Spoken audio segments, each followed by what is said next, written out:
যে সমীকরণে super four নিশ্চিত করলো বাংলাদেশ দেখুন।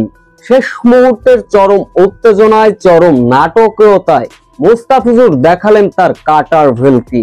আফগানিস্তানকে রীতিমতো কাঁদিয়ে কেমন করে সুপার ফোর নিশ্চিত করলো বাংলাদেশ। বিস্তারিত জানতে ভিডিওটি না টেনে সম্পূর্ণ দেখার অনুরোধ রইল। কোটি বাঙালির স্বপ্ন যখন লিটন কুমার দাসদের হাতে, এমন সমীকরণে আফগানিস্তানের মুখোমুখি বাংলাদেশ। হারলেই স্বপ্ন ভঙ্গ, জিতলেই সুপার ফোরের আশায় একদমই বেঁচে থাকবে টাইগারদের। এমন সমীকরণে আগে ব্যাটিং করতে নেমেছিল বাংলাদেশ। শুরুতে অবশ্য দুর্দান্ত ব্যাটিং করলেও লো অর্ডার ব্যাটারদের ছিল মলিন ব্যাটিং। তানজিম তামিমের 52 রানে ভর করে 155 রানে লক্ষ্যমাত্রা ছুড়ে দিয়েছিল আফগানদের। এই লক্ষ্য তাড়া করতে নেমে শুরুতে নাসুম আহমেদের অগ্নিঝরা বোলিং, ঘূর্ণি জাদুতেই প্রথম ওভারে উইকেটের দেখা পেয়েছিল বাংলাদেশ। এরপর আফগানদের 18 থেকে 62, রহমতুল্লাহ গুরবাজ থেকে গুলবুদ্দিন ইব্রাহিম জাদরানরা দ্রুত সাজ গড়ে ফিরলেন। মাঝখানে মোহাম্মদ নবীর দুর্দান্ত একটা পার্টনারশিপ গড়ার প্রচেষ্টা ছিল, কিন্তু তিনিও সাজ গড়ে ফিরলেন।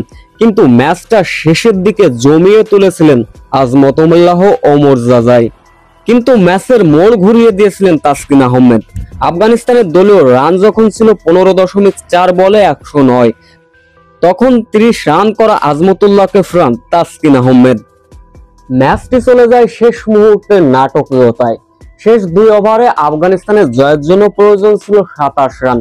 শেষের দিকে রাশিদ খান ট্রাই করলেন, তবুও বাংলাদেশের নিয়ন্ত্রিত বোলিং এর কাছে অবশেষে পরাজয় বরণ করলো আফগানিস্তান। এদিকে জয়ের ফলে যে সমীকরণে এক প্রকার সুপার ফোর নিশ্চিত করে ফেললো বাংলাদেশ। এশিয়া কাপের মঞ্চে মোট 3টা ম্যাচ খেলেছে বাংলাদেশ, যেখানে 2 জয়, পয়েন্ট হচ্ছে 4। অন্য প্রান্তে আফগানিস্তান 2 ম্যাচে 1 জয় 1 হার, অর্থাৎ তাদের পয়েন্ট হচ্ছে 2। পরবর্তী ম্যাচ হচ্ছে আফগানিস্তান শ্রীলঙ্কার ম্যাচ, যেখানে দর্শক হয়ে বাংলাদেশ ওই ম্যাচ উপভোগ করতে হবে। কেননা ওই ম্যাচ যদি শ্রীলঙ্কা জেতে, তাহলে কোনো সমীকরণ ছাড়াই সুপার ফোরে খেলবে বাংলাদেশ। আর যদি ওই ম্যাচ আফগানিস্তানও জিতে যায়, তবে রান রেটের হিসাব নিকাশে সুপার ফোরের বিবেচনায় এগিয়ে থাকবে বাংলাদেশ।